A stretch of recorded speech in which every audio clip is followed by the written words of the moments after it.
Selamat malam teman-teman semua. Salam sehat sejahtera buat semuanya teman-teman, baik yang sudah kenal, hmm, baru ketemu, dan juga untuk teman-teman yang baru bergabung ke Forum Metamind edisi bulan Agustus ini.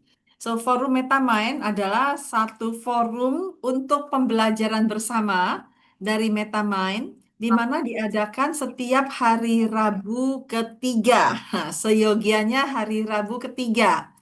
Tapi kali ini karena hari Rabunya saya sedang ada di puncak, baru selesai kemarin malam, maka khusus bulan ini dimajukan, diundur satu hari menjadi hari Kamis. Makanya tadi Bu Ning bilang, mungkin teman-teman udah pada blok ya, udah terbiasa hari Rabu ketiga. Nah, jadi hari ini tidak banyak orang, tapi kita jadi eksklusif ya teman-teman ya, eksklusif untuk membahas tentang uh, live mode. Salam kenal buat teman-teman yang baru bergabung. Saya lihat lumayan banyak ya teman-teman yang baru bergabung kali ini. Um, Ibu Ajati pertama ya Bu ya. Bahkan Dendi juga pertama kali deh kayaknya Den. Kan barusan kelar kemarin, Bu. Kenalnya Aku udah ya. juga. Iya, baru pertama kali bergabung ya. Iya. Walaupun udah kenal sebelumnya. Dan juga ada Bu Vera, salam kenal, Bu Rama, Bu Yanti, dan Bu Maria Sintia juga kayaknya pertama kali ya Bu ya. Iya. Dan juga Ibu Rosi. Nah, saya penasaran nih ketika membaca flyernya tentang live mode on, ini apa nih yang memicu kita untuk mengikuti materinya nih? Kalau bulan sebelumnya, bulan Juni, kita membahas tentang mental strategy reset ya. Itu itu juga lumayan, teman-teman. Dan kali ini ketika saya bilang live mode on, apa nih yang kepikiran di benaknya teman-teman? Mode live mode. Tentang kehidupankah, tentang pekerjaankah, atau tentang apa nih? Boleh tahu pendapat teman-teman. Ketika mengikuti ini, yang kepikiran apa ada di benak kepalanya? Live mode. Hah? Bu Yuni, aku perlu mute yang satunya lagi ya. Soalnya gemanya ke sini ya. Apa yang kepikiran teman-teman ketika membaca flyernya live mode on? Ayo, apa ayo? Silakan diketik aja di chat room ya teman-teman. Yuk kita ketik waktu. Silakan ketik namanya, lalu kemudian ketik kegiatannya jadi kerja, bisnis gitu ya. Saling berkenalan dan juga menuliskan apa yang kepikiran ketika ngomong soal live mode.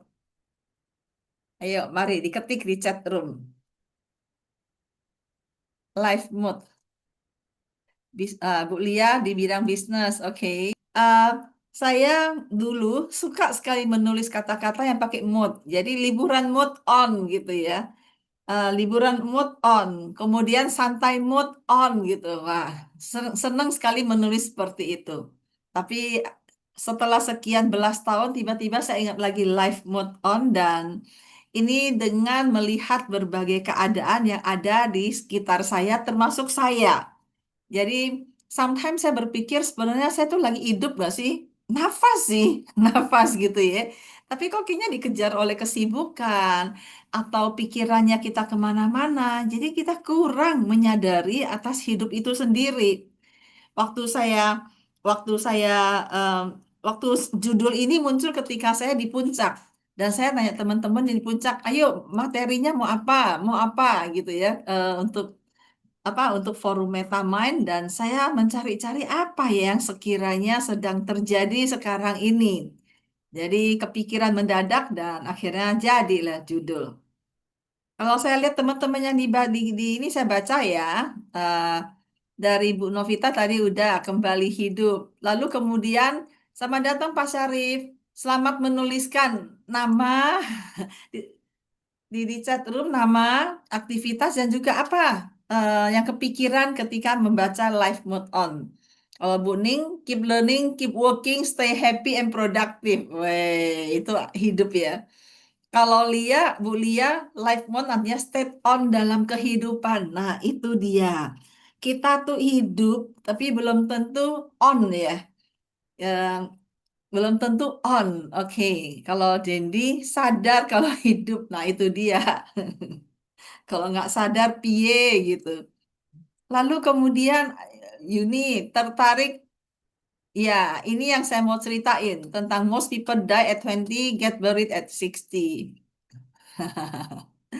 Oke, dan juga Suyanti dari Batam ya, ada hidup yang perlu dihidupkan. Nah, ini dia. Halo Pak Ferry, apa kabar? Halo Bu Yusti, apa kabar? Ini saya lagi minta tulis di chat corner, diketik nama, aktivitas biar bisa saling kenal, dan juga apa yang kepikiran ditulis di chat room, apa yang kepikiran ketika membaca flyer yang judulnya Live Mode On. Nah, sambil menunggu teman-teman menulis, saya ingin menyampaikan beberapa rule of the game sambil share slide saya. Saya pernah ngajar dengan asiknya, kirain jalanin screen, nyatanya screen saya nggak jalan ya, saking asiknya.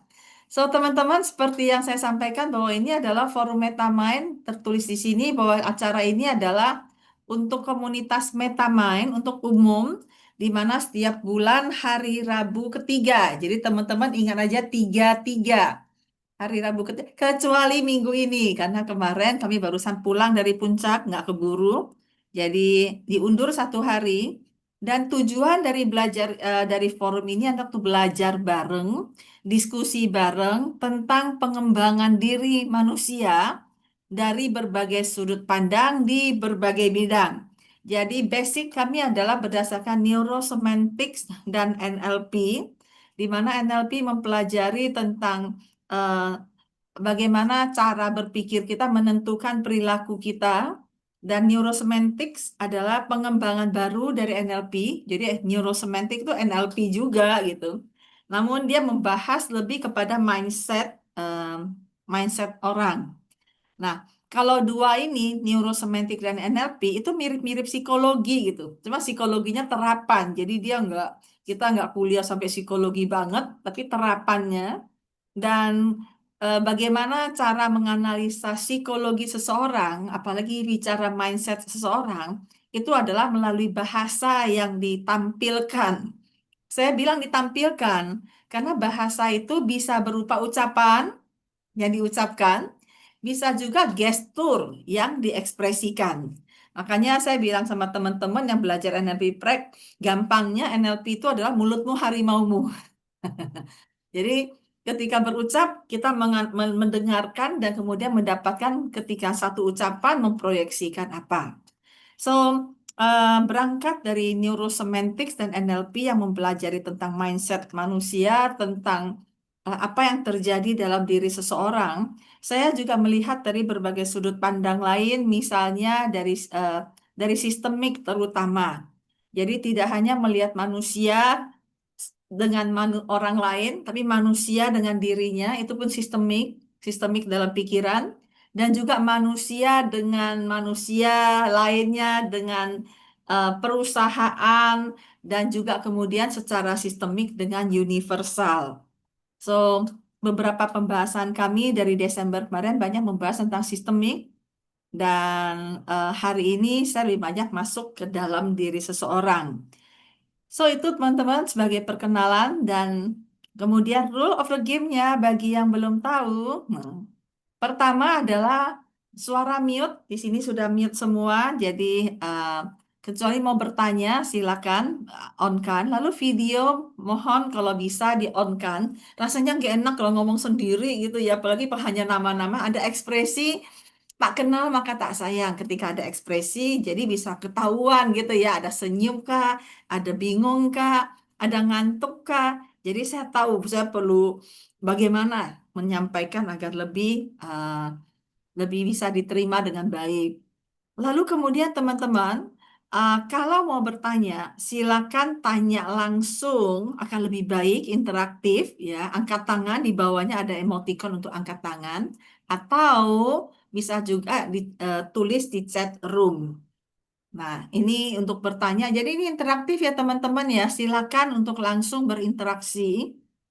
Dan kemudian berikutnya bahwa waktu kita adalah 90 menit dari jam 19.30 sampai 21.00. Dan termasuk tanya jawab teman-teman, semuanya 90 menit. Dan nanti di akhir sesi kita akan take foto untuk kenang-kenangan kita di acara edisi Agustus ini.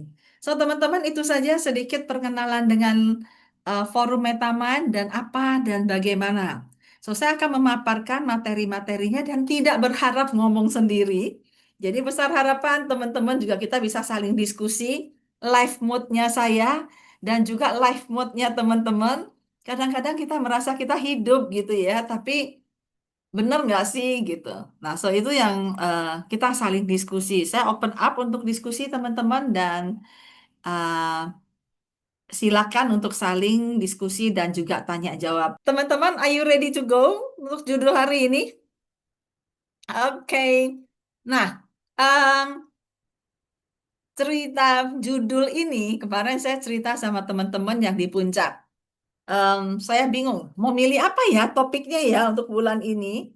Dan kemudian saya ingat pada satu cerita buku ya, buku yang saya baca. Buku itu mengatakan bahwa banyak orang sudah meninggal di usia 20-an, tapi baru dimakamkan usia 60-an. Ayo, meninggal di usia 20-an, baru dimakamkan 60-an. Waduh, gila juga ya. Apa sih yang terjadi kok sampai begitu? Nah, buku itu mengatakan, dan teman-teman coba refleksi diri, jangan-jangan kita termasuk. Buku itu mengatakan bahwa ketika kita lahir, kita penuh, kita semangat belajar ini, belajar itu, mau tahu ini, mau tahu itu. Dan akhirnya kita sekolah, kuliah ya. Dan begitu kita sudah kenal dunia masyarakat, kita bukan hanya masyarakat, begitu kita sudah kenal yang namanya takut, takut salah, takut malu, takut gagal, dan akhirnya cita-cita kita yang banyak, ide kita yang banyak, yang begitu kita mau ngomong, takut salah, jangan disampaikan. Rencana kita mau dijalani, jangan nanti gagal, nanti diketawain. Dan pikiran-pikiran ini membuat ide-ide kita nggak muncul, karena nggak berani speak up, atau kemudian rencana-rencana kita nggak dijalankan karena banyak pertimbangan, takut salah, takut gagal, dan akhirnya semua diem saja. Cita-cita maupun rencana, ini yang dikatakan meninggal di usia 20-an. Tapi masih hidup, nafas gitu. Nah, baru dimakamkan di usia 60-an. Jadi saat meninggal beneran secara fisik. Lalu kemana saja dari usia 20-an sampai usia 60-an, 40-an tahun? Apakah kita jadi zombie selama 40 tahun itu? Nah, itu yang menjadi pikiran, menjadi topik, menjadi alasan dari topik ini. Nah, satu cerita, ada nggak yang berasa begitu, teman-teman? Udah stuck di usia 20-an. Gara-gara takut ini, takut itu, atau banyak overthinking. Ada yang begitu? Overthinking dan akhirnya benar-benar meninggal di usia 20-an. Kalau yang ada di sini sih saya yakin enggak ya, karena pada suka dengan people personal development dan ketika dirimu ingin develop maka itu menunjukkan bahwa dirimu masih hidup gitu kan ya, masih hidup gitu. Nah, so berangkat dari cerita yang tadi, lalu kemudian saya juga melihat banyak sekali kejadian-kejadian dalam hidup kita, sehingga membuat saya ingin mengajak kita semua untuk berpikir, sebenarnya kita mood apa sih yang kita jalankan dalam kehidupan kita? Nah, itu awal mulanya teman-teman. Ada yang mau nambahin kira-kira? Ada yang merasa nggak hidup rada zombie gitu, rada zombie. Untungnya enggak sih, we choose people around us yang suportif dan energinya positif. Yes, oke. Mudah-mudahan enggak ya. Dan teman-teman yang lain, ada enggak yang merasa zombie selama ini? Zombie, kalau dulu Zoom ya, zombie tiap hari nge-zoom aja gitu ya. Tapi ini zombie beneran. Karena banyak ide yang nggak keluar, ada banyak cita-cita, planning-planning yang tidak dijalankan. Nggak ada ya, Putri ya, aman gitu katanya. Oke, baiklah. Nah, saya akan masuk slide berikutnya eh, tentang, tunggu ya, mana nih slide-nya? Oke, so slide berikutnya di sini, em, nah ini adalah flyernya teman-teman, live mode on, dan kemudian ini ada tombolnya nih, tombolnya aslinya merah, tinggal ditekan doang, live mode gitu ya. Dan ketika saya bicara live mode, apakah teman-teman semua memiliki persepsi yang sama? Mode itu apa? Mode ya. Mode itu bukan model baju. Mode itu lebih kepada gaya atau cara. Jadi ketika dibilang life mode di sini adalah gaya hidup kita atau cara hidup kita atau cara pengaturan, the way of our thinking, cara kita berpikir atas kehidupan kita. Dan ini yang kemudian mempengaruhi perilaku atau semangat kita. Nah, di sini saya sampaikan bahwa live mode on itu adalah switch from living autopilot to living fully. Nah, ada satu istilah yang muncul adalah autopilot. Teman-teman tahu autopilot? Jadi kalau di pesawat itu konon saya juga nggak tahu, tapi benar saya pernah deh ikut simulator pesawat, ya. Ada yang namanya autopilot, di mana ketika pesawatnya udah lepas landas, ya, lepas landas, semua ketika naik udah dilihat kecepatannya, kemudian naiknya sih gampang sih. Saya pernah ikut simulator pesawat. Jadi naiknya sih gampang, cus, wah begitu naik indah, lihat pemandangan ya. Lihat pemandangan kiri kanan awan dari darat, kemudian naik awan, wih indah gitu. Dan ketika sudah di set semuanya, kita mau terbang pada kecepatan mana, ke arah koordinat mana, maka sudah diprediksi anginnya, lalu kemudian tinggal di set autopilot. Autopilot itu adalah mobil, pesawatnya kok jadi mobil sih? Pesawatnya akan berjalan sendiri tanpa perlu dikendarai atau dijagain oleh pilotnya. Itu namanya autopilot. Nah, dalam em, kehidupan dalam sistem perusahaan juga ada yang namanya autopilot, di mana sudah ada sistemnya. Nah, bagusnya dari autopilot ini adalah sudah disetting. Karena sudah disetting, maka pilotnya lebih ringan. Kecuali nanti ada guncangan atau ketika mau mendarat, baru pilotnya kerja. Sedangkan sepanjang perjalanan tinggal jalanin aja sesuai dengan sistemnya. Demikian juga di perusahaan, kalau sudah ada autopilot, tinggal jalani saja template-nya. Begitu ya teman-teman ya. Nah, cuman kalau hidup gitu loh. Kalau hidup autopilot gimana sih? Kebayang nggak hidup autopilot? Jalanin aja ya hidupnya ya. Jalanin saja hidupnya, dan autopilot ini berarti kita ngejalanin hidup, bangun pagi, sikat gigi, mandi, sarapan, berangkat kerja, makan siang, lalu kemudian kerja lagi, pulang, makan malam, tidur, selesai. Besok mulai hari lagi. Dan it seems autopilot gitu. Apalagi kalau dikerja di perusahaan, kita di level operasional ya SOP-nya jelas. Ikuti aja SOP-nya, nggak perlu banyak mikir. Jadi itu adalah autopilot. Teman-teman pengen hidupnya autopilot?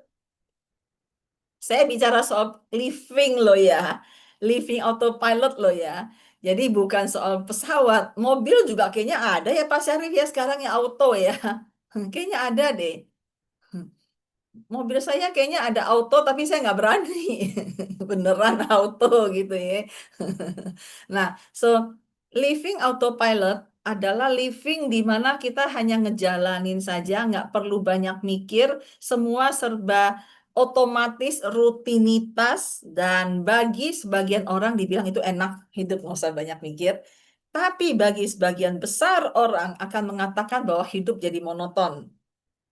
Nah, makanya life mode on ini adalah untuk switching from living autopilot to living fully, benar-benar hidup.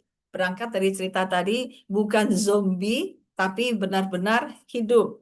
Nah, objektif dari uh, malam hari ini, sesi malam ini adalah menghidupkan kembali cara hidup yang berkesadaran dan energik, menghidupkan kembali. Jadi kalau anak ada teman-teman yang merasa udah nggak hidup atau udah bosen, ini menghidupkan kembali loh. Ada kata kembali, artinya apa? We ever, kita pernah live sebelumnya, kita pernah hidup sebelumnya, tapi kemudian terikat atau tuntutan rutinitas sehari-hari sehingga kita jalanin, wah udah nggak usah banyak mikir, jadi orang jangan overthinking katanya. Tapi karena nggak overthinking, nggak usah mikir, jalani aja. So and when you feel bored, bosen, maka yuk kita hidupkan kembali cara hidup yang berkesadaran. Berkesadaran artinya kita aware apa yang kita lakukan. Eh, Aware, jangan-jangan kita nggak aware kapan kita makan. Pokoknya udah jamnya makan ya makan aja. Tadi makan apa? Kalau ditanya tadi siang makan apa? Teman-teman masih ingat nggak tadi siang makan apa? Masih ingat? Jangan-jangan ada yang lupa. Tadi siang saya makan apa ya? Karena apa? Udah dijalanin aja. Saya punya teman yang dia punya makanan itu jelas. Hari Senin misalnya Padang gitu ya, hari Selasa nasi uduk, hari ketiga bakmi, hari keempat gado-gado gitu. Jadi kalau saya tanya hari ini makan apa? Tadi makan apa? Dia bukan ingat tadinya, tapi hari ini hari apa? Karena udah disetting begitu. Jadi hari ini hari apa? Oh, hari ini gado-gado. Lain kali saya akan bikin daftar aja, saya bilang, saya nggak perlu tanya, saya bisa nebak. Karena dia sudah menjadi autopilot dalam hal makanannya. Nah, kalau hanya makan sih oke kali ya, nggak perlu banyak variasi ya. Tapi kalau kita kerjain apa-apa, kita nggak nyadar piye gitu loh. Ya, kalau makan sih oke lah. Tapi kalau kita nyetir, masa kita nggak tahu nyetir kemana sih? Lewat ikut GPS aja. Oke lah, masih make sense lah kalau kita hidup hanya ngikutin GPS aja. Tapi kemudian kita jalankan hidup ini, lalu kita nggak tahu kita ada di mana sekarang. Paling nggak tahu usia saya sekarang udah berapa gitu ya. Lalu eh, apa yang saya ingin capai sudah berada di mana, pernah nggak evaluasi gitu ya. Dan apa yang saya mau capai udah sampai sejauh mana dan apa yang telah saya lakukan yang perlu saya perbaiki. So itu namanya berkesadaran.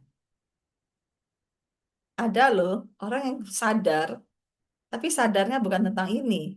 Sadarnya adalah gue kemarin disindir, sedih deh, nggak bisa tidur gue. Ada lagi yang berkesadaran, aduh, ekonomi lagi drop nih, bisnis bakal bakal tambah parah nih. Aduh, dilema banget deh, gimana ya? Itu berkesadaran juga teman-teman, ya, sadar banget gitu ya. Dan kesadaran yang yang bagaimana gitu. Maka diharapkan sesi ini menghidupkan kembali cara hidup yang berkesadaran dan energik, semangat gitu. Bukan berkesadaran kemudian jadi melempem, demotivasi. Itu artinya belum sadar tuh kita tuh. Ya, kita lebih banyak melihat hal-hal yang membuat kita drop daripada hal-hal yang membuat kita hidup. Seperti yang saya tadi bilang, jangan sampai kita menjadi zombie. Nah, teman-teman, cerita tadi saya sedikit mengenai zombie tadi dan juga cerita tentang bagaimana autopilot dan juga cerita tentang berkesadaran ini. Kira-kira teman-teman berada di mana? Ya, berada di mana? Ini sebuah pertanyaan buatmu. Saya berada di mana? Maka saya siapkan satu slide ini untuk sedikit menyentil kita semua, termasuk saya sendiri, yaitu apakah lihat ada pohon-pohon hijau, bukan pohon, rumput-rumput hijau tumbuh subur, tapi ada saja daun-daun layu di sana, daun-daun kering yang tinggal di bawah angin menjadi sampah. Jangan sampai kita seperti itu. Kita hidup di lahan yang subur. Kalau teman-teman bilang, iya ini kan apa hukum alam. Oke, namun saya metafornya demikian ya. Jadi, kapan terakhir kali Anda merasa benar-benar hidup?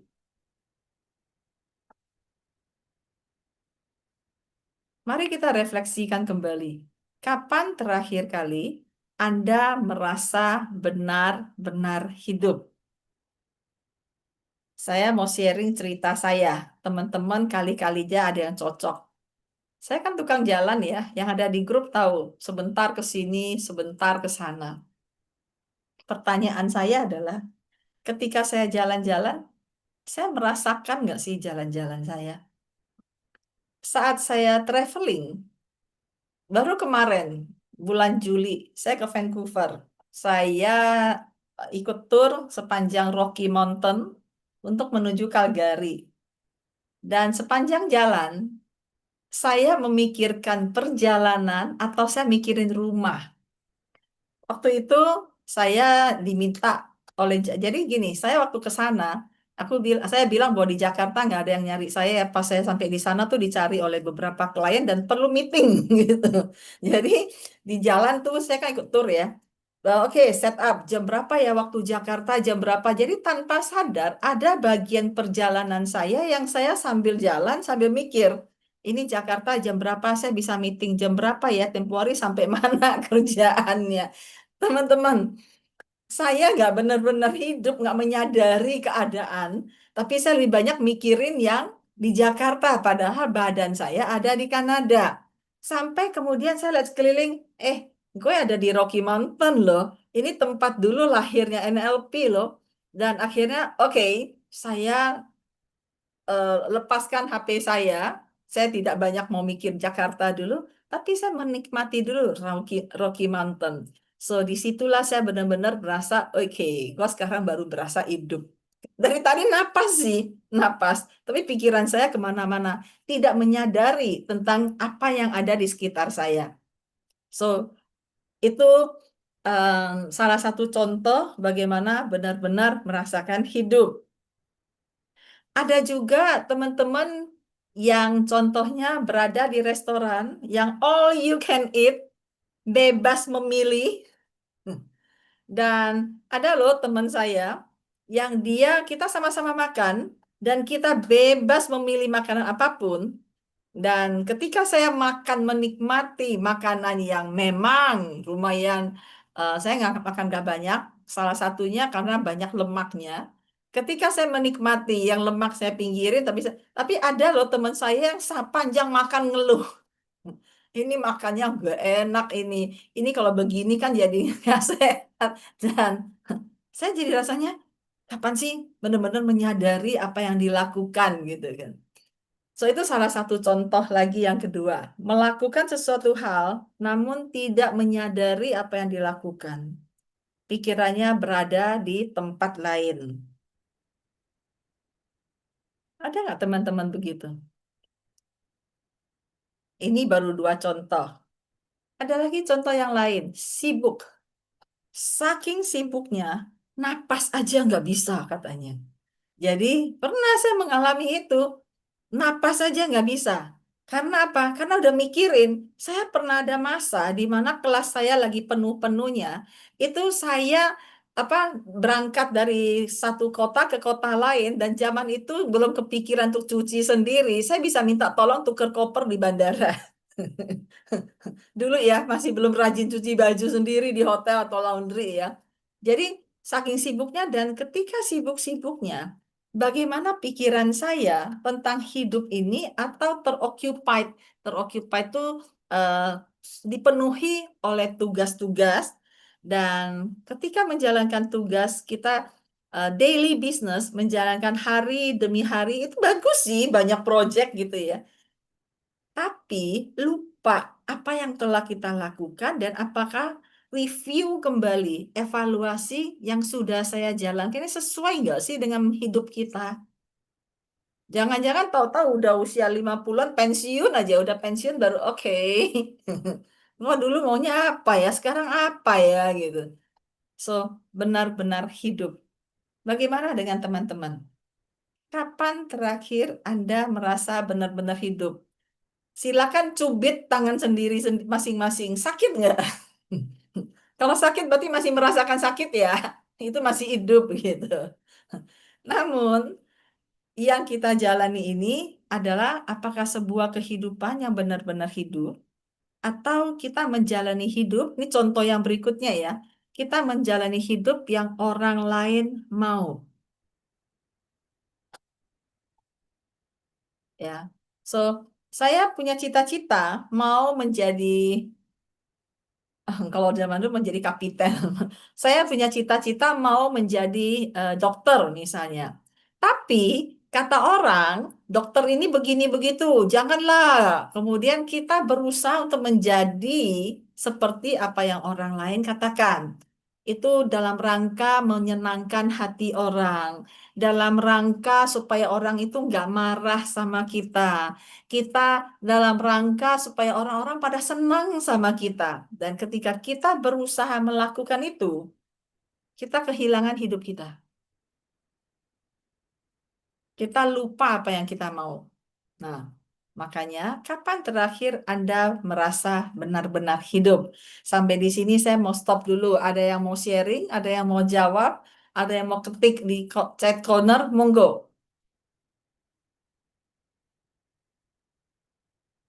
Nggak ada yang ngetik nih di chatnya, oh udah ada satu nih ya. Untungnya enggak sih, we choose people, oh ini yang tadi ya. Eh, ada. Sekarang setelah masa-masa challenging dengan kejadian Februari 25, waktu itu cuma makan tidur drakor. Kemarin saya pulang dari puncak, itu minum kopi malam hari. Kan menjelang pulang saya minum kopi. Pulang masih ada sedikit, saya habisin, nggak bisa tidur. Nggak bisa tidur, saya meriwat dengan diri sendiri dengan drakor. So, jadi cuma makan tidur drakor. Saat APG kayak wah oke, kemarin beberapa bulan ngapain saja hidup berjalan dan berlanjut. Jadi kayak baru bangun tidur ya setelah 9 hari di puncak ya dan plus APG. Oke, terima kasih Novi. Yang lain bagaimana? Mungkin ada yang bingung, Bu Mar, benar-benar hidup. Kan hidup. Saya napas, saya makan, saya mandi, dan nafas kok, sehat kok. Itu kan hidup. Iya, itu hidup. Tapi hidup yang bagaimana? Apakah kita hidup sesuai dengan menyadari atau melakukan itu sebagai suatu rutinitas dan otomatis saja? Nah, makanya kalau ada yang mau tanya, saya kan hidup, saya kan napas. Oh iya, dirimu napas. Tapi silakan ada yang mau berkomentar, silakan diketik di sini atau mau langsung berkomentar apakah kapan terakhir hidup? Si Mariani ini kurang asem. Wong masih hidup kok ditanyain. But I truly menanyakan itu. Ini adalah awaken buat kita semua, ya. Saya merasa mulai hidup setelah usia 47 tahun. Wah, gimana ceritanya Pak Syarif? Bagi-bagi dong, Pak. Setelah 47 lumayan gitu ya. Gimana Pak Oke, Syarif? Ah, ya jadi saya merasa mulai kerja itu kan kita apa ya sibuk dengan rutinitas, template, SOP, kita mengerjakan semuanya itu berdasarkan apa ya aturan, perintah dan seterusnya dan seterusnya. Sampai pada saat usia 47, kalau nggak salah 2014 atau 2013, 46, 47 lah. Pada saat dipercaya untuk keluar dari kantor pusat, mengelola apa dipercaya untuk menanganin anak perusahaan. Nah, di situ mulai kan kan udah nggak punya kerjaan kan. ah. Di situ. Sudah tidak Mulai di tuh operasional ya. ya, mulai tuh banyak hal yang saya lakukan, banyak misi-misi pribadi lah, misi pribadi dalam konteks positif ya. Misalkan Ya, develop purpose. orang, kebetulan saat itu saya difasilitasi sama Bu Mariani. Pas Sejak awal temuan. saya diperintah awalnya untuk ikut coaching bootcamp. Nah, awalnya cuman oke diterapin, tapi mulai tertarik, banyak orang yang tercerahkan dari situ mulai itu. Jadi gimana kita memberdayakan orang kan itu bukan salah satu tujuan perusahaan. Meskipun iya kalau karyawan kita berdaya akan baik, tapi ada hal yang di luar itu. Karena beberapa orang yang saya coach malah keluar, Bu. Wah, keluar ke mana nih? Iya, Nah, tapi untuk resign, develop ya. resign dan cari ada yang berusaha, dan buat saya nggak apa-apa gitu loh. Ya kalau dia keluar ada yang lain gitu loh. Terus Mm-mm. aktivitas lain, nah, itu mulai terasa hidup sih, Om. Kalau kita hanya mengikuti yang udah ada, itu berasa zombie. Yang kedua, Mhm. di mulai usaha itu juga saya merencanakan, memang away from. Kan berkali-kali saya katakan Gumar, saya saya teringat orang tua saya nggak mau post power dan sebagainya, sehingga semua fasilitas yang ada, nggak usah, biasa aja, away from, jangan sampai pada saat masa purna bakti hilang semua fasilitas yang Mhm. ya bisa dikatakan impossible lah setelah kita masa pensiun ya. Itu sih kira-kira. Nah, itu kan mulai mikir tuh mau apa gitu kan. Begitu benar-benar purna bakti ya lebih hidup gitu loh. Itu Oh, sih Bu Pak kalau Syarif, saya. Pak Syarif mah asik. Pak Syarif sudah purna bakti, tapi kegiatannya luar biasa. Lebih Weh, sibuk. lebih sibuk dari masa kerja. Ya, sih. Terima kasih Pak Syarif. Oke, sama-sama. So itu namanya benar-benar hidup ya. Dan itu saya jadi ingat saya sendiri dulu saya kenal NLP itu tahun 2002, 002 dan itu usia saya sudah 36 tahun. Dan saat itu saya baru tahu bahwa hidup itu perlu punya goal. Jadi kemana aja gue usia sampai 36 tahun Pak Syarif. Jadi waktu ke sana kan belajar nih, belajar kan perkenalan dong. Michael Hall sama Bobby Bodenhammer menanyakan satu-satu nama, kegiatan dan tujuan gitu kan. Nah, setiap orang memperkenalkan. Nah, saya memperkenalkan, saya bingung apa tujuan gue ke sini. Jadi yang ada adalah bahwa nama, lalu kemudian pekerjaan ibu rumah tangga, saya bilang, dan tujuannya nggak tahu. Adik gue suruh gue ngikut gitu ya. My brother asked me to join itu. Saya di situ baru tahu bahwa hidup itu perlu punya tujuan. Jadi kemana saja saya gitu. Waktu kecil punya cita-cita. Pernah pengen jadi pramugari gara-gara lihat pesawat di atas langit. Waktu kecil kan lihatnya ke langit ya pesawat terbang. Asik ya bisa terbang kemana-mana. Pengen jadi pramugari. Kan dulu nggak punya uang tuh. Jadi pikir pramugari yang bisa terbang. Lalu pengen jadi dokter. Pengen. Tapi lupa tuh. Oleh kesibukan atas nama mencari uang. Dan ketika mencari uang kan habis sekolah beneran saya SMA selesai dapat pekerjaan dan ketika dapat kerjaan udah sibuk lalu kemudian kuliah sambil kerja ya udah sambil aja dan cari duit kerja menikah punya anak that's it gitu autopilot nggak pernah kepikiran bahwa hidup saya perlu punya tujuan. Nah, saat saya belajar di 2002 baru sadar oh setiap orang punya tujuan ya gue kok enggak gitu ya. Nah, saya akan baca yang punya Buning tadi ditulis di sini. eh saya kadang kurang mindful, kurang sadar ya. Terbiasa autopilot dari sejak sekolah, kuliah, lalu kerja kantoran from 9 to 5. Iye sama Buning. Start hidup otentik mulai usia 40 tahun, resign dari kantor, dan sekarang lagi demen exercise minimalis dan slow living lifestyle. Wah, saya iri kalau slow living lifestyle. Saya ingin tuh eh, ingin slow living lifestyle. Jadi memang bagaimana benar-benar benar-benar hidup ya. Slow living bukan berarti nggak hidup. Tapi kalau pikir-pikir saya slow living juga ya Bu Ning ya. Ya. Oke, baiklah. So teman-teman pikirkan kapan terakhir benar-benar hidup. Nah, saya akan mulai masuk ke materi lagi. Di sini ada 3 pilihan buat teman-teman. Silakan memilih. Ya, di sini saya membagikan bahwa ya, selama ini kita hidup dengan mood apa? Nah, mulai renungkan masing-masing. Pokoknya hari ini penuh renungan. Selama ini kita jalankan hidup yang seperti apa? So, ada 3 yang saya bagikan mode-nya di sini. Yang pertama autopilot mode, berjalan rutinitas biasa. Yang kedua adalah survival mode dan life mode. So, autopilot mode jalanin hidup saja. Jadi kira-kira bahasanya adalah udahlah mengalir seperti air, ikuti arus saja. Air ini arus air ya.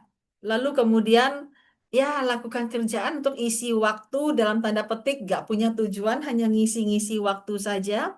Jadi nggak punya arah dan state-nya adalah cenderung boring karena monoton. Nah, satu sisi ada orang bilang hidup jangan ngoyo gitu kan ya. Jadi bagus, santai gitu. Nggak punya arah, nggak punya tujuan, hanya jalani aja sehari-hari. Itu yang saya jalanin sampai tahun 2002. Waktu kecil ada loh, saya punya cita-cita. Tapi kemana ya cita-cita saya ya? Dan kemudian atas nama cari uang gitu ya untuk living dan akhirnya saya berada di autopilot. Teman-teman, ada yang di autopilot? Kita tengok survival. Apakah saya benar-benar di autopilot? Nah, ada yang kedua yang namanya survival. Survival ini kira-kira dia akan bilang hidup ini perjuangan. Ya, hidup ini perjuangan. Dan bisa jadi dia bilang hidup ini panggung sandiwara, semuanya sandiwara. Jadi dia perlu survive dalam dalam panggung kehidupan ini. Dan hidup ini perjuangan, maka dia perlu berjuang. Nah, cari uang termasuk berjuang. Dan kemudian muncullah rasa takut, takut gagal, lalu takut salah, salah nanti malu, salah itu kiamat. Akhirnya sangat bertahan untuk tidak boleh salah. Lalu kemudian tidak boleh salah, tidak boleh sampai dipermalukan, jangan sampai ya semua orang nggak mau dipermalukan ya, tapi ada was-was dalam dirinya. Nanti kalau gua nggak dianggap gimana? Nanti kalau misalnya kalau ternyata saya ngomong nggak didengar bagaimana? Nanti kalau omongan saya dianggap eh, anggap angin bagaimana? Dan kekhawatiran-kekhawatiran membuat dia bertahan. Jadi saya ngomong perlu lebih kencang dari orang lain. Ketika saya berbicara, saya perlu lebih mempesona dari orang lain. Dan hati-hati untuk menunjukkan aslinya kamu. Nanti kelihatan begonya. Dan hal-hal seperti itu membuat dia survive. Sangat alert, sangat waspada dalam hidup dia. Entah dia waspada atas bahaya dari orang lain, mungkin lingkungannya bahaya gitu ya. Atau yang kedua adalah dia hidup dalam ketakutan bukan oleh bahaya yang sebenarnya, tapi bahaya dalam pikiran. Karena was-was. Biasanya ini hidup dari lingkungan keluarga yang cenderung waspada. Jangan sembarang ngomong, nanti salah. Anak kecil tahu apa? Jangan banyak ngomong. Hati-hati tuh, taruh duit jangan sembarangan, banyak maling. Hati-hati, wah. So, hidup dalam dunia yang tidak aman. Ketika hidup dalam dunia yang nggak aman, maka sangat survive untuk menjaga hidupnya. Sometimes jadi paranoid. Nah, itu baru persepsi loh. Belum lagi ketika dia bicara sama orang lain. Ketika dia bicara, dia bagaimana memperhatikan jangan sampai bicara itu menyakiti orang. Jadi sangat berhati-hati bicara. Begitu kelihatan ekspresi berbeda, langsung berubah. Atau ketika bicara, hati-hati dengan mata melotot. Ketika mata yang diajak bicara melotot, dia langsung merasa, gua salah ngomong. Jadi kemudian sangat alert untuk buru-buru memperbaiki diri. Ada beberapa orang yang sangat mismatch dengan dirinya sendiri. Saya mau ini, tapi saya begini, tapi nanti bagaimana? Dan dia memismatch dirinya sendiri dalam rangka untuk mencari bentuk yang terbaik menurut versinya. Padahal yang terbaik menurut versinya belum tentu itu yang terbaik bagi hidupnya. So, survive ini adalah kebayang teman-teman berada dalam kemerungsungan somehow. Dan ada orang yang sangat tenang, tidak kemerungsungan, tapi dalam hatinya penuh ketakutan, dan akhirnya jadi was-was. Nah, tadi itu adalah dua contoh takut terhadap kenyataan yang somehow memang mungkin nggak aman. Ada yang takut terhadap persepsi, namun ada juga yang eh, hidup di apa ya, dalam dalam topengnya. Dalam topengnya ini masih berkaitan yang tadi. Tidak berani menjadi diri sendiri karena orang lain nggak suka. Umumnya ini dari lahir anak-anak berusaha menyenangkan orang tuanya. Dan ketika orang tuanya senang, itu tandanya disayang. Nah, ketika tumbuh dewasa, lupa bahwa tidak semua orang akan menyayangi dirimu dan tidak bisa membuat senang seluruh dunia. Cuma karena ingin membuat senang orang, entah dari kecil punya trauma, jadi inner child, ya, jadi hidup di masa lalu ada inner child yang butuh diperhatikan, butuh disayangi. Padahal mama papanya sayang, tapi dia merasa bahwa mama papa nggak sayang. Mungkin mama papa pernah menghardik dengan suara tinggi, tapi itu karena orang tuanya pas lagi capek. Orang tua kan bisa stres dong. Nah, oleh si anak direkam, ini tanda nggak sayang, nggak boleh nih. Jadi perlu bikin seneng. Ketika berusaha untuk menyenangkan orang tua, tanpa sadar ketika tumbuh dewasa, lupa bahwa itu bukan orang tua. Ini adalah temannya. Entah itu teman sekolah, teman kerja. Kalau kita lihat konformitas anak-anak remaja, misalnya temannya merokok, dia ikut merokok gitu ya. Temannya bolos, dia ikut bolos. Itu dilakukan agar diakui oleh komunitasnya, agar diterima oleh orang-orang yang dia ikuti. Tujuannya apa? Tujuannya sebenarnya adalah kasih, sayang, perhatian, dan karena ingin menjadi seperti yang orang lain katakan, wih, lu perlu jadi begini nih, kalau enggak nanti begini. Oh iya, dan ikuti saja. Tanpa sadar kita jadi lupa apa yang kita perlukan. Nah, ketika kita lupa apa yang kita perlu, kita siapa sebenarnya, karena kita sibuk menjadi orang lain, lalu muncul ketakutan dalam diri, nanti ketahuan siapa gue. Nanti terkuak deh tentang cerita hidup gue gitu. Nah, jangan, nggak boleh. Orang lain nggak boleh tahu cerita hidupku. Orang lain nggak boleh tahu bahwa gue sebenarnya nggak sepintar itu. Akhirnya apa? Survive sehari-hari. Nah, karena survive, sangat alert, sangat waspada, ibarat kata orang disenggol, bacok gitu ya. Jadi begitu disenggol, wah reaktifnya luar biasa dan juga defensifnya luar biasa. Padahal reaktif atas pikirannya sendiri, padahal dia defensif atas perasaan sendiri bahwa dia perlu bertahan. Ada teman-teman yang begitu? Tidak perlu jawab, namun kalau ada, yuk kita tengok kembali. Karena ini adalah eh, orang-orang yang survival mode dan bertahan hidup, dan orang-orang yang demikian biasanya bukan lelah fisik, lelah mental. Lelah mental karena tidak berani menjadi diri apa adanya, tidak berani mengakui diri apa adanya. Manusia itu nggak ada yang sempurna. Namun ketika bertemu dengan kesalahan, tidak berani nutup-nutupi, dan ketika nutup-nutupi jadinya reaktif dan defensif. Well, kalau salah ya udah akui, kalau ada kelemahan akui, lalu jalani apa yang perlu kita jalani. So, teman-teman, mudah-mudahan tidak ada yang berada di survival mode ini. Kalau ada, saatnya untuk walk out. Ya, untuk walk out dan mikirin. Lalu bagaimana dengan life mode? Hidup tidak menjanjikan bahwa kita akan tenang-tenang saja.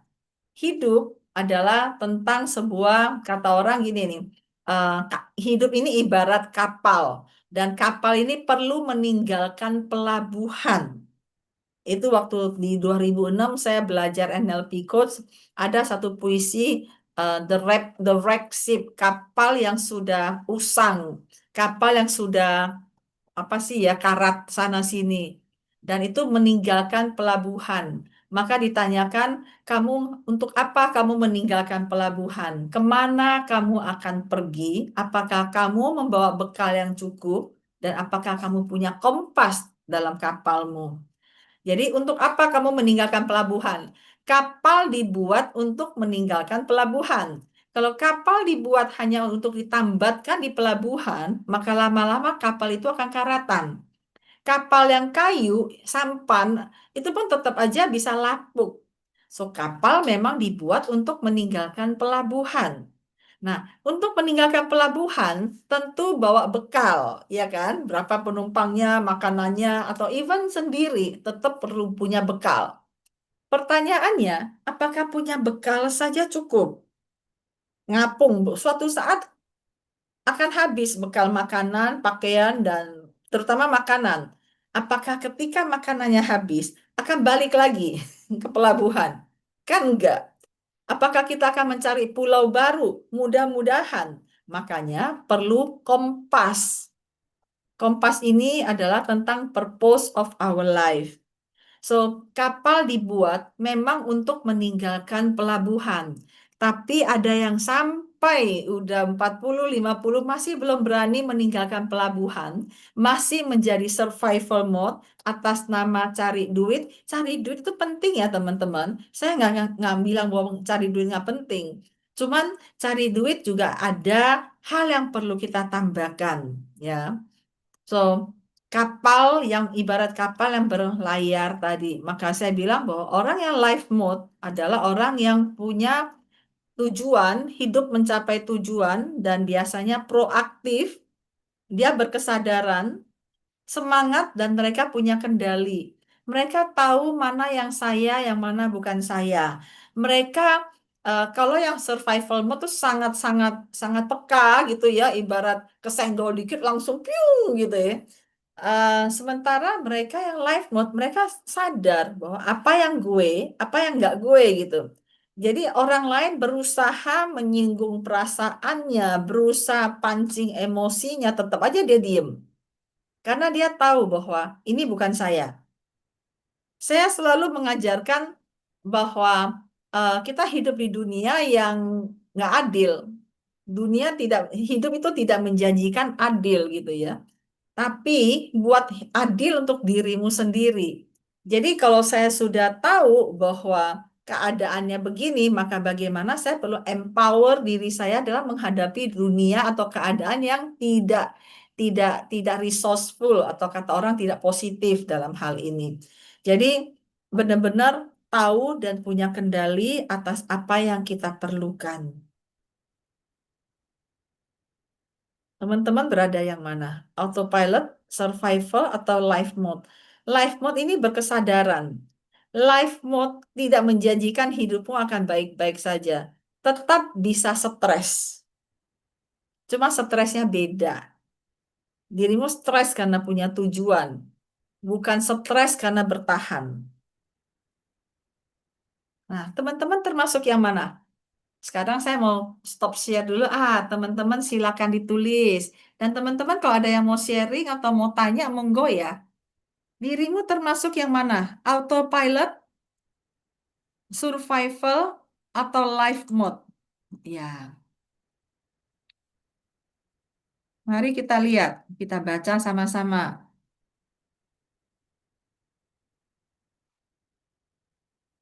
Ada masa dari Bu Ning, ada masa ketika saya percaya kalau sibuk sama dengan sukses.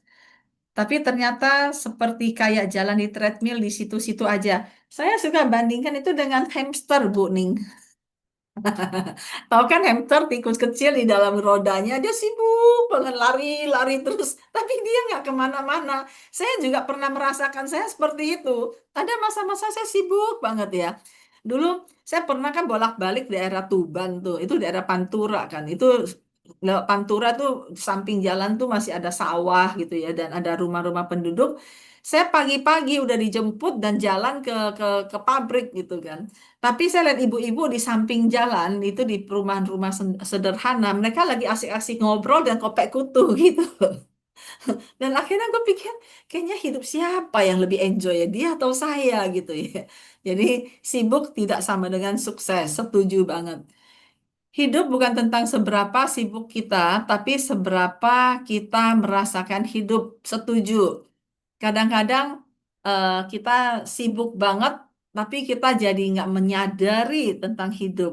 Nafas sih nafas, tapi nggak menyadari tentang nafas. Jadi lebih kepada terjebak oleh kesibukan. Jadi seperti yang hamster tadi ya, Bu Ning ya. Oke, thank you. Lalu kemudian Bu Yusti, baca slide, tadinya saya pikir saya di survival mode. Ternyata saya ada di life mode. Wah, senang sekali mendengarnya Bu Yusti. Jadi bukan mulai sih, ya, tapi menikmati ya. Apalagi Bu Yusti kan ada di daerah yang sejuk. Jadi, wah, asik banget menikmati life mode. Punya tujuannya ya Bu Yusti ya. Mau sharing sedikit Bu Yusti. Nikmat deh. Aku ngiri loh, pengen loh tinggal di sana adem. Iya, Gimana Bu? kan kan dengan pulang ke rumah itu kan Bumar tahu tadinya saya pikir semuanya udah selesai gitu kan. Heeh. Nggak bisa ngapa-ngapain di kota kecil, desa, nggak ada apa-apa, bioskop nggak ada gitu. Tapi terakhir-terakhir ya gara-gara APG juga, gara-gara prek juga gitu ya. Saya Heeh. memang nggak apa namanya, mungkin secara ilmu dalam tanda kutip kurang, tapi coba saya review semampu saya gitu. eh Akhirnya hari ke hari itu saya melakukan sesuatu dengan kesadaran, Bumar. Oh, Hmm. saya melakukan ini, saya sadar melakukan ini. Sampai marah pun saya sadar. Kenapa saya marah, saya cari. Saya marahnya kenapa ini? Gitu. Jadi hidup lebih tenang ya. Kalau tadi ada ibu siapa bilang slow living, ya mungkin itu slow living gitu ya. Saya ada di situ, saya menikmati. Ya bukan berarti 100% sih, tapi jauh dengan sebelum-sebelumnya. Sebelumnya kan kayak orang tertekan gitu. Hidup kayaknya bertahan aja. Tapi sekarang saya nikmati. eh, Satu langkah pun saya coba sadari saya sedang ngapain, mau ngapain, ada apa itu saya coba sadarin. Itu aja Bu Mar, terima kasih. Wah, terima kasih Bu Yusti membayangkan. Woi, asik banget ya. Betul sekali. Jadi eh, kesibukan bukan berarti hidup. Kesibukan kadang-kadang kita terjebak kayak hamster tadi. Tapi ini bukan berarti teman-teman nggak boleh sibuk loh ya. Tetap sibukkan diri. Cuman perlu ada tambahannya. So Pak Syarif bilang life mode. Bulia life mode. Novita life mode sekarang. Pernah jadi hamster juga kayaknya. Bodoh aku. Dan Pak Syarif lebih mudah menjadi orang hidup daripada pura-pura hidup. Wah, ini berat ini Pak Syarif, dalam ini. Tapi it's quite true ya pura-pura hidup ya. Gimana nih Pak Syarif ceritanya pura-pura hidup? Ada orang yang kelihatan happy tapi Eh, sebenarnya nggak happy gitu ya Pak. Ya. Gimana Pak? Ya. Maaf, saya nggak ada ini ya video soalnya sinyalnya nggak bagus. Oke. Awalnya saya bukan ini, awalnya saya punya apa ya, punya kata-kata bijak saya itu adalah lebih mudah menjadi orang baik daripada berpura-pura baik, dan itu saya rasakan. Karena kalau mau baik baik aja, simple gitu. Tapi kalau pura-pura baik itu capek, pakai Hmm. topeng dan seterusnya. Terus kemudian saya coba terapkan dalam dimensi lain. Ternyata memang lebih menjadi mudah jadi orang hidup. Hidup dijalani dengan purpose, dengan tujuan, bisa gagal, bisa berhasil, bisa stres. Tapi kalau pura-pura hidup itu kan ya tadi balik ke yang menjadi pura-pura baik. Kita pura-pura hidup dengan segala aktivitas kita melakukan bukan di-trigger atas kemauan kita, keinginan kita. Itu sih, Bu. Jadi Iya. sebenarnya memaknainya itu ya hidup aja, hidup dengan hidup kan ada tujuan. Hmm. Tujuan pribadi, keluarga, dunia, akhirat. Empat itu cukup. Nah, tinggal kita eh, ya sendiri, keluarga, eh, Dunia akhirat ya Pak. Tak dunia, catat Pak akhirat. buat pembelajaran. Ya holistik gitu sih kira-kira Bu. Dan pada saat kita memaknai itu, oke, pura-pura hidup itu capek kan, Iya. pura-pura hidup itu untuk dilihat orang lain dan seterusnya capek gitu loh, jalanin Iya. aja. Orang bilang kita nggak sukses, tapi dalam tataran tertentu buat buat saya sukses. Orang bilang kita udahlah, pokoknya kita punya tujuan, kalau nggak sesuai ya kita move gitu, kita koreksi dan seterusnya. Dan disitulah saya memaknai hidup. Makanya tadi saya katakan sejak umur 47 itu, sejak punya mungkin saya hanya mengerjakan untuk perusahaan 30%, 70% my purpose gitu loh. Apapun itu. Yang penting kalau perusahaan kan yang penting KPI-nya masuk. Bottom Iya. line-nya positif, ada growth. That's it. Dia cuma minta itu kok, dia nggak perlu apanya gitu loh. Gitu Bu kira-kira Bu. Iya. Baik, terima kasih Pak Syarif. Dan itu kena banget saya kira untuk teman-teman yang pura-pura hidup nggak ada di sini pastinya. Kalau mudah-mudahan nggak ada di sini. Jangan sampai kita nggak nyadar. Jadi bisa aja ada. Semoga sesi ini menyadarkan, meng-awaken kita tentang apa kata Pak Syarif ini, kita hidup atau pura-pura hidup gitu. Dan kita hidup, kita napas, tapi sebenarnya seluruh kegiatan kita itu hanya flow aja tanpa punya tujuan tertentu, tanpa punya kesadaran. Thank you Pak Syarif. Saya jadi tahu tadi pribadi, keluarga, dunia, akhirat. 4 kata, 4 log 4 itu ya, faktor. Oke, thank you. So, teman-teman, ada yang mungkin berpikir gini, Umar sih ngomong enak, Pak Syarif yang lain mending enak ngomongnya, karena duitnya udah banyak katanya. Nggak kayak kita-kita masih butuh duit katanya. Ya, gua, saya masih butuh duit sih, gitu ya. Masih butuh sih, nggak ada habisnya. Kita, duit adalah kebutuhan yang memang kita nggak bohong, kita butuh duit. Tapi ingat bahwa duit bisa beli kasur, nggak bisa beli tidur. Duit bisa beli obat, tapi nggak bisa beli sehat. Bu Marwa ngomong enak, nggak pernah kali nggak ada uang. Oh pernah, saya pernah makan aja hanya tahu tempe, nggak ada daging gitu ya. Tapi ketika saat kita lagi kekurangan, maka pertanyaannya adalah kita dikendalikan oleh kekurangan itu atau kita yang mengendalikan kekurangan itu. Artinya begini, saya tahu bahwa saya nggak punya duit, maka apa yang perlu saya lakukan untuk punya duit lagi? Sementara ada orang yang dia tahu dia nggak punya duit dan dia meratapi dirinya nggak punya duit. Meratapi, menyesali. Coba ya kalau saya begini, coba ya saya kalau gitu. Ini gara-gara ini sih nggak jadi, gara-gara dia sih. So, gara-gara ini, dia nggak pernah salah, yang salah orang lain dan dia adalah korban. Atau ada juga yang menyalahkan dirinya nggak ada habis-habisnya dan nggak pernah move on. Karena saya butuh duit. Iya lu butuh duit gitu loh. Terus what will you do untuk mencari itu? Bukan meratapi, bukan menangisi, atau mengatakan itu nasib. Dan kemudian you live in a survival mode. Itu bukan autopilot itu ketika dia bisa meratapi, bisa menangisi, menyesali. Itu bukan autopilot. Tapi dia survival dan somehow merasakan korban nasib. Again, bahwa eh, ada yang bilang itu takdir Tuhan, dan kalau dulu saya tanya ke dia, ke orang itu, bagaimana kamu tahu bahwa Tuhan menakdirkan kamu hidup seperti ini? Jadi kita sering membawa, saya ingat Michael Hall, guru saya Michael Hall, saya pernah tanya, Michael Hall kamu percaya nggak sama Tuhan? Dia bilang gini, saya percaya sama Tuhan, dia bilang. Tapi kalau untuk soal doa-doa, jangan repotin Tuhan deh, katanya. Dan buat saya sangat make sense gitu loh. Apa-apa minta ke Tuhan, apa-apa minta ke Tuhan gitu ya. Terus kita ngapain gitu loh. We need to do something juga kan. Dan sangat make sense buat gue gitu.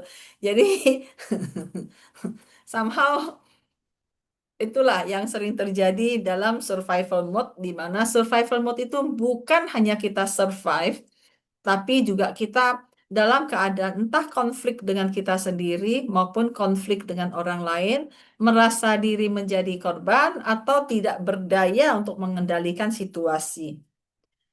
So, teman-teman, mudah-mudahan ini memberikan gambaran tentang where are you, autopilot, survival, atau life mode. Nah, kalau sudah gitu, maka apa yang diperlukan? Nah, saya lupa lagi, saya klik PowerPoint saya, tak sharekan dulu ya. Sepertinya ada yang ngetik di chat room ya. Coba saya lihat ya. Salah. Oke, duit adalah sarana bukan tujuan. Setuju sekali Pak Syarif. Oke, sekarang kita lihat bahwa ketika dirimu sudah menyadari ada di mana, autopilot kah, survival kah, atau even sudah di life mode, maka saatnya kita untuk mulai klik your life mode on. Ada tombolnya, entah tombolnya di mana gitu ya. Aduh, mak gitu ya. Atau, oi bangun, bangun, life mode on. Jadi bukan lagi pura-pura hidup, ini adalah kita menjalani hidup. Menjalani hidup aja nggak gampang ya kata orang ya. Apalagi pura-pura hidup ya, apa nggak capek ya gitu ya. So, life mode on. So, apa yang diperlukan untuk life mode on? Saya mau kembali kepada 3 hal tadi.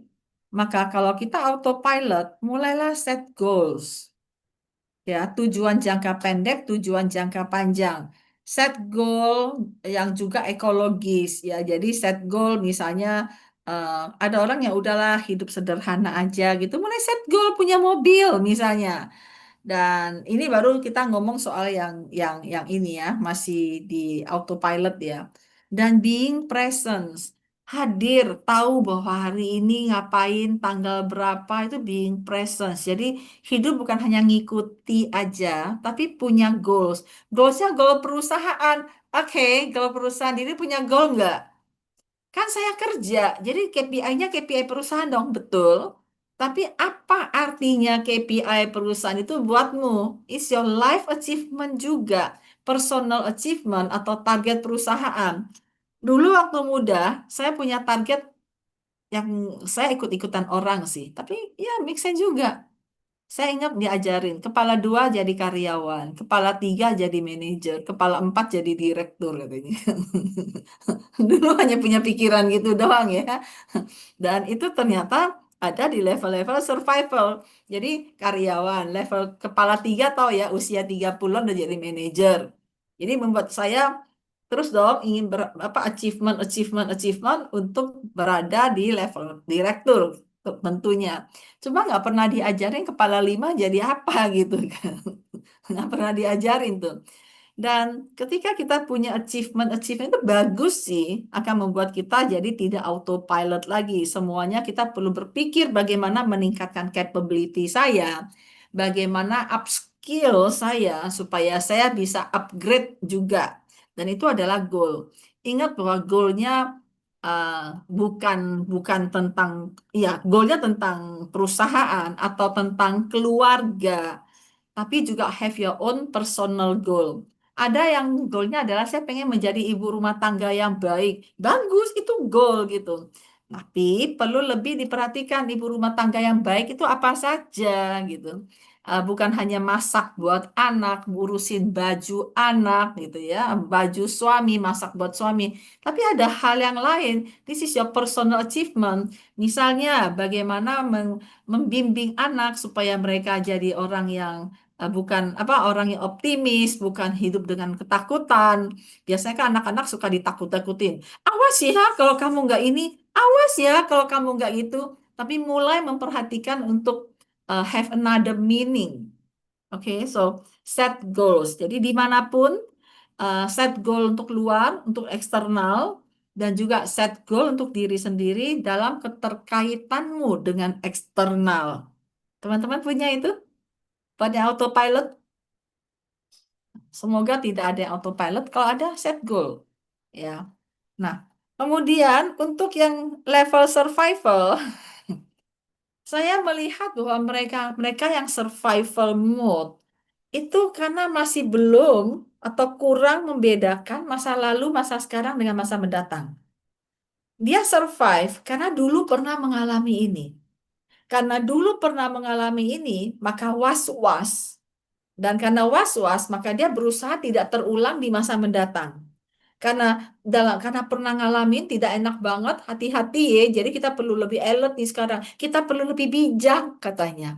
Dan dalam rangka lebih bijak itu dibayang-bayangin terus oleh pengalaman masa lalu yang hanya sebuah pengalaman somehow, tapi kemudian kita menamakan itu trauma gitu ya. Dan karena trauma sounds good, sometimes sounds good karena kita ada trauma loh. Sometimes memang ada yang traumatik ya.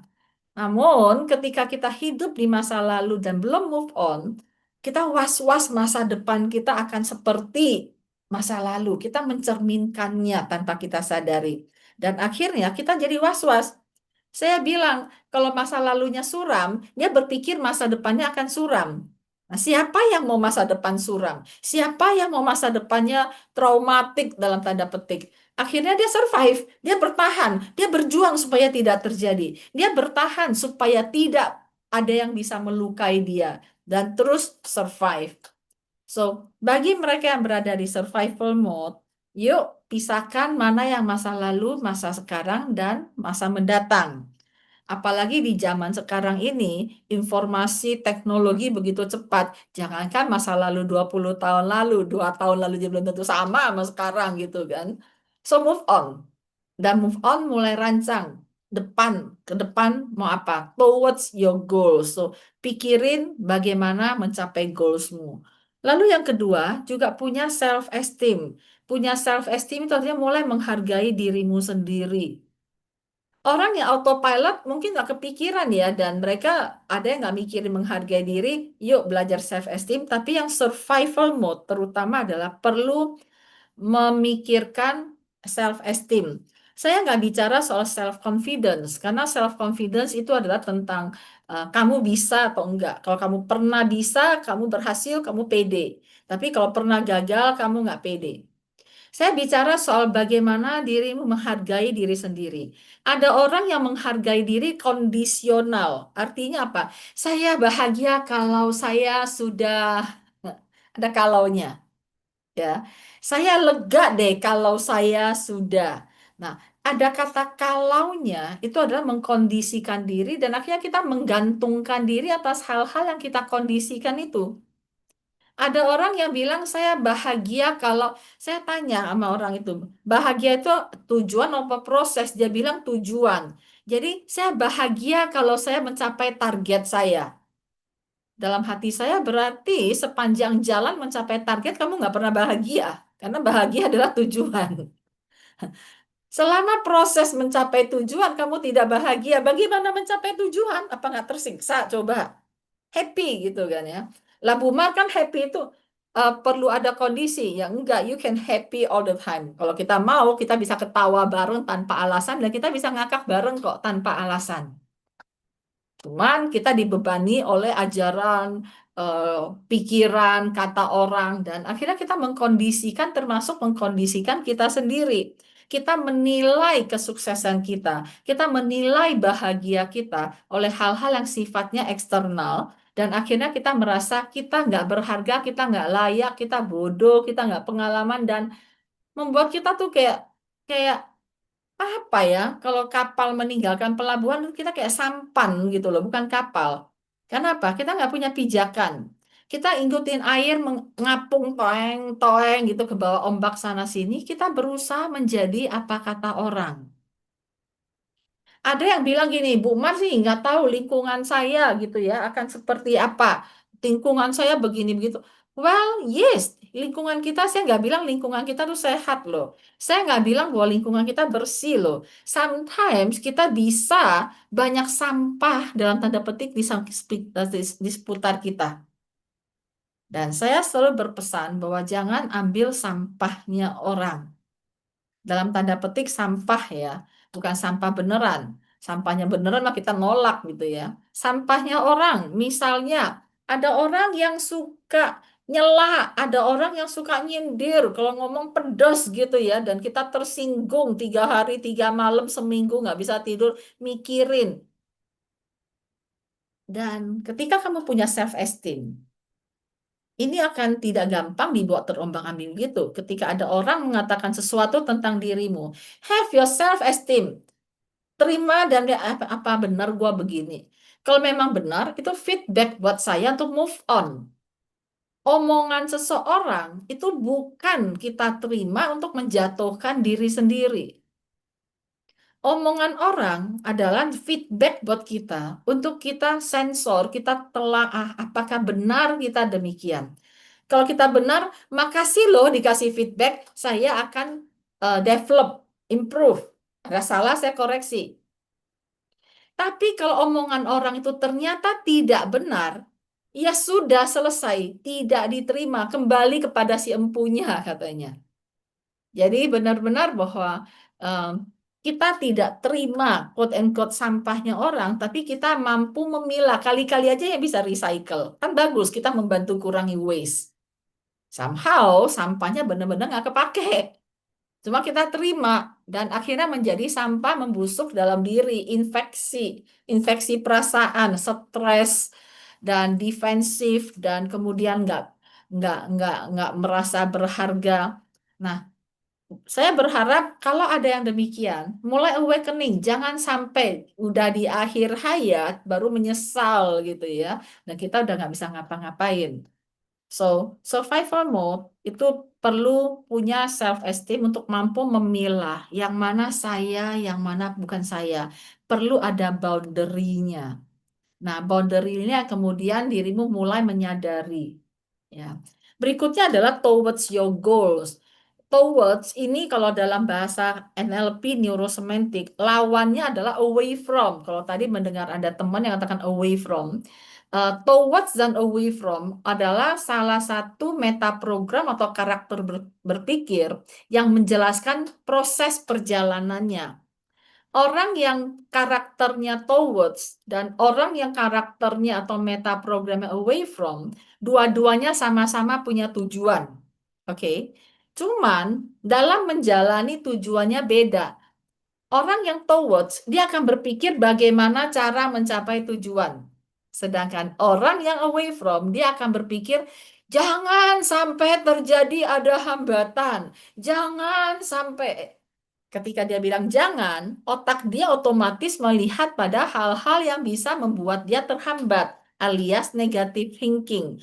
Hidup was-was, apa ya, kekhawatiran, keresahan. Akhirnya goalnya di mana dia masih meratapi atau takut atas kekhawatiran itu. So survival mode, saya mengajak teman-teman untuk mulai berpikir apa yang kamu perlukan untuk mencapai tujuan, bukan apa yang perlu kamu buang untuk mencapai tujuan. Ketika kamu berpikir kamu buang, sounds good sih, tapi hati-hati kalau terlalu berpikir pada hal-hal yang perlu kamu buang, bukan apa yang perlu di-develop, akhirnya pikiranmu akan pada sampah semua. Dan bisa dipikiran, dekat sampah lama-lama bau tuh. Jadi ini semua metafor ya teman-teman. Saya tidak berbicara tentang sampah yang sebenarnya, tapi ketika kita tidak mampu apa ya, tidak berani menghargai diri kita dan set boundary, maka kita akan selalu survive dalam rangka untuk membangun benteng-benteng dan berusaha atau menjadi seperti apa kata orang. Make sense buat teman-teman? Ini yang tidak ada kameranya, mudah-mudahan tidak tertidur dalam dongeng. Mudah-mudahan menjadi cerminan. Dan berikutnya adalah life mode. Apa life mode? Life mode ketika kita life ingin benar-benar, bukan benar-benar ya, kita klik, kok klik sih? Klik, klik move on. Maka set purpose of your life. Saya bilang purpose, bukan goal. Banyak orang mentwistedkan, menyalahartikan goal, objektif, target, dan purpose itu sama. Goal adalah sesuatu yang kita mau capai dalam konteks tertentu atau target tertentu.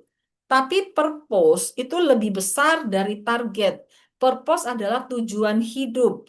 Purpose itu adalah sesuatu yang mau kita capai dalam skop yang lebih besar dan itu melibatkan tentang kemanusiaan, tentang kebermanfaatan, tentang kontribusi. Nah, di sini mengajak kita untuk melihat sesuatu yang lebih besar dan ini membuat kita benar-benar menyadari bahwa untuk apa saya dilahirkan dan kemana saya mau pergi. Itu seperti kata pepatah ya, kata puisi ya. Dan saya sering mengartikan itu seperti kapal besar, seperti yang saya bilang, bahwa kapal dibuat untuk meninggalkan pelabuhan, bukan untuk diam di pelabuhan. Kalau diam lama-lama karatan atau lapuk kayunya. So, kapal dibuat untuk meninggalkan pelabuhan. Saat meninggalkan pelabuhan, perlu bawa bawa bekal, iya, dan perlu kompas. Kompas ini adalah purpose of your life. Mau kemana kita? Dan bagaimana hidup dalam satu kapal, bernyatu dengan ombak, menyatu dengan alam, tahu baca cuaca, tahu kapan menghadapi ombak, dan bagaimana tetap sampai di tujuan. Dan yang terakhir adalah bahwa tentang gelombang, ya, tentang gelombang, tentang ombak. Teman-teman ada yang bilang purpose sih purpose, penderita apa cobaan hidupku tidak sebanyak cobaan hidup Bukmar katanya. Maka saya akan bilang bahwa semak ombak apa ya, hanya kapal besar yang akan menghadapi ombak besar. Jadi kalau kita punya ombak yang besar, maka kita adalah kapal yang besar. Sampan itu hanya berlayar di daerah-daerah yang dangkal. Jadi kalau mau tidak punya ombak, pergilah ke laut tenang, tidak usah ngapa-ngapain. Kalau kita adalah sampan, maka tidak perlu mengarungi lautan luas, cukup di daerah-daerah sekitar atau bahkan di sungai saja. Tapi ketika dirimu menjadi kapal yang besar, punya tujuan yang berlayar lebih jauh, jadilah kapal yang besar, dan untuk kapal yang besar selalu ada ombak yang besar, tapi disitulah kekokohanmu diuji, dan disitulah life mode on. So, teman-teman, ada di mana dirimu? Apakah di autopilot, di uh, survival mode, atau di life mode? Ngomong-ngomong, saya belum share screen ya dari tadi ya. Udah kan ya? Oke. Udah Bu, udah. Uh-uh. So, teman-teman, ini adalah sebuah renungan buat kita semua untuk mengajak kita melihat kembali tentang perjalanan hidup kita. So, sampai di sini dongeng dari Mariani. Ini diam semua ini ya. Mudah-mudahan ada sesuatu yang nyangkut untuk diri sendiri dan mengajak kita untuk melihat kembali apakah kita sudah live mode on atau tidak. Oke? So, sampai di sini teman-teman saya ingin tanya jawab atau diskusi, tapi sebelum diskusi saya mau promosi dulu. Acara kita berikutnya adalah APG, Assessing Personal Genius, dan untuk September ini trainernya hanya satu, tanggal 12 sampai 14. Mariani biasanya kan gabung ya, kali ini sendiri, nanti November dengan Wahyudi Akbar, jadi kita lagi gantian. Bagi yang mau ikut, tanggal 12 sampai 14, oke? Nah, saya akan stop share dan mari kita diskusikan about life mode on. Ada yang mau tanya? Ada yang ini? Monggo.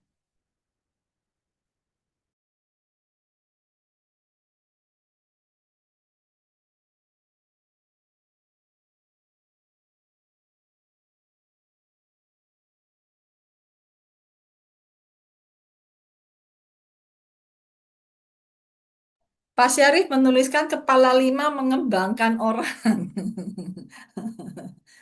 Kepala 4 ya tadi 2, 3, 4. Oke. Nah, teman-teman yang lain silakan. Ada yang mau sharing tentang kehidupannya atau ada yang mau sharing tentang kehidupan orang lain yang kita lihat atau apapun, monggo kita bahas tentang life mode on. Where are you now? Apakah life mode atau enggak?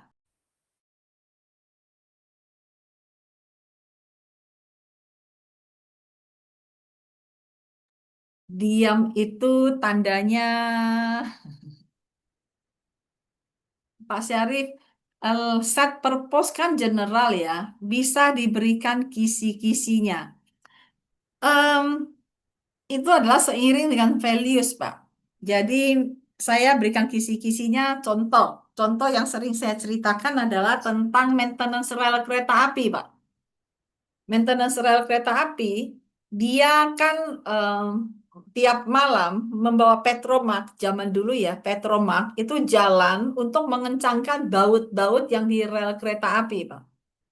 Dan menurut teman saya yang di kereta api, dia bilang setiap orang itu perlu mengencangkan baut 2 sampai 3 kilometer per malam.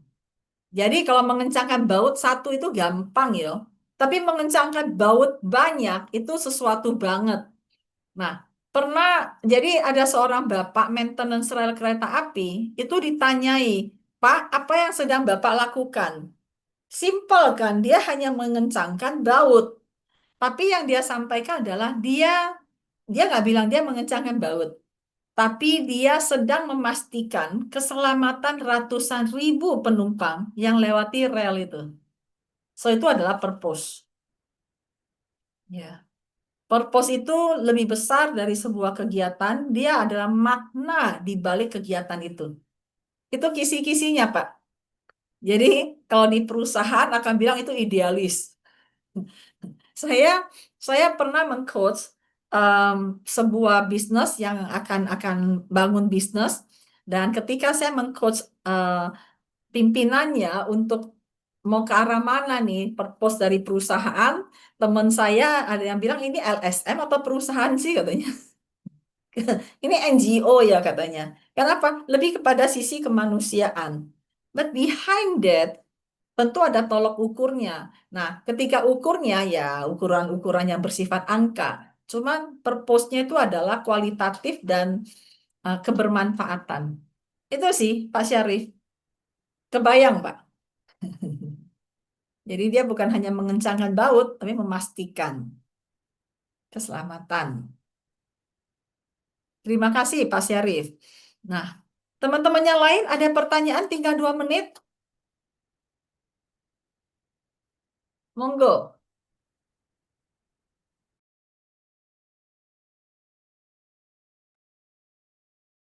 Tidak ada? Wah, saya mikir nih, apakah saya menjelaskannya terlalu jelas sampai semua nggak ada pertanyaan? Atau terlalu tinggi jadi pada nggak ngerti apa yang dibahas? Apakah teman-teman make sense nggak yang saya sampaikan ini? Make sense ya? Syukurlah. Mudah-mudahan bermanfaat buat teman-teman semua dan menjadi satu cerminan buat diri sendiri. Yang di balik layar yang tidak video on, mudah-mudahan bermanfaat dan tidak ada yang lagi kesenggol ke aduh, itu gue banget gitu ya. Kalau emang gue banget, monggo dipikirkan kembali, jangan sampai kita masih berada di survival mode. Dalam tanda survival itu bukan survival itu biasa dibilang level keuangan ya, belum ada profit survive nih. Bukan itu, tapi lebih kepada survival dalam pikiran kita. Hidup tegang, terus tiap hari penuh ketakutan atau was-was kekhawatiran. Oke, syukurlah saya membaca beberapa jelas. Terima kasih teman-teman. Her, gimana Her? Cocok Her? Cocok, Bu. Titi. Oh iya, Titi. Ya, pasien. Oke, teman-teman, kalau tidak ada yang bertanya, maka saya akan akhiri dengan foto bersama ya, teman-teman. Dokumentasi untuk pertemuan kita hari ini. Kita Bu, stop chat boleh nanya di dulu. luar topik boleh nggak, Bu? Boleh, boleh. Silakan Pak, sambil kita silakan. Saya akan menjawab sebelum kita foto bareng. Apa, Ya, Pak? ini kan kebetulan saya kan mau ikut master tuh. Ya, Ya, Ibu jelaskan bahwa bukan mostly sih, tapi banyak membahas meta program. Nah, kebetulan waktu saya kemarin ke Bali kan disaranin Bu beli figuring out people, ya, terus bawahnya ada kecil tuh, reading people using meta program. ya, Artinya nyambung ya Bu ya. Kalau ya. maksudnya sebelum training paham ini dulu kan, jadi biar nanti di training tinggal nanya gitu. Asik. Ya aja sih Bu. Ya, thank you Pak. Jadi kalau Bapak ikut master, setelah baca itu kita akan mulai ketika seseorang ngomong, saya akan tanya, ayo meta programnya apa? Kita praktek langsung, ayo meta programnya apa? Lama-lama terbiasa, bukan membaca orang, tapi untuk keilmuannya aja. Itu sih Pak. Ya, makasih. Bu Yusti akan ada master loh Bu. Bahkan akhir tahun kita mau bikin master yang bootcamp Bu. Jadi terus-terusan 11 hari di antara Natal. Natalnya libur. Ibu Natal di rumah ya. Oke teman-teman, kita foto bersama yuk. Sekiranya bersedia untuk memunculkan wajahnya supaya kita bisa foto bersama dan nanti akan dikirimkan. So, terima kasih teman-teman atas partisipasinya malam ini. Semoga sesi malam ini bermanfaat buat teman-teman semua untuk menjadi renungan kembali berada di mana, autopilot, survival, atau udah klik live mode. Jadi bagi yang belum, yuk tinggal ditekan aja tombolnya ya. Dan yang contoh-contoh tadi adalah semuanya diambil bagi yang mau mau mau survival maupun yang autopilot. Materi ini akan dikirimkan besok, ada linknya, dan juga rekaman untuk ini akan dikirimkan linknya untuk besok. Besok akan dikirimkan linknya. Atau teman-teman yang pernah ngikut sebelumnya, sudah tahu linknya di mana, biasanya ngumpul di situ kok. Bahkan teman-teman bisa melihat yang bulan-bulan sebelumnya. Lalu pengumuman saya berikutnya, teman-teman kan sekarang bergabung di WhatsApp group yang Forum Metamind Agustus. Nanti kami akan kirimkan linknya untuk teman-teman bergabung dengan komunitas yang grup induk, yaitu namanya Forum Metamind. Biasanya kami sering diskusi di situ. Ya teman-teman, jadi Don't Leave Group, mari kita belajar bareng, diskusi bareng, dan ini semua adalah untuk people development, baik bagi kita maupun development orang-orang lain. Oke teman-teman, so terima kasih sekali lagi dan selamat malam, selamat beristirahat. Sampai kita ngobrol lagi di grup dan juga diskusi dan juga di kesempatan berikutnya. Selamat malam, bye-bye.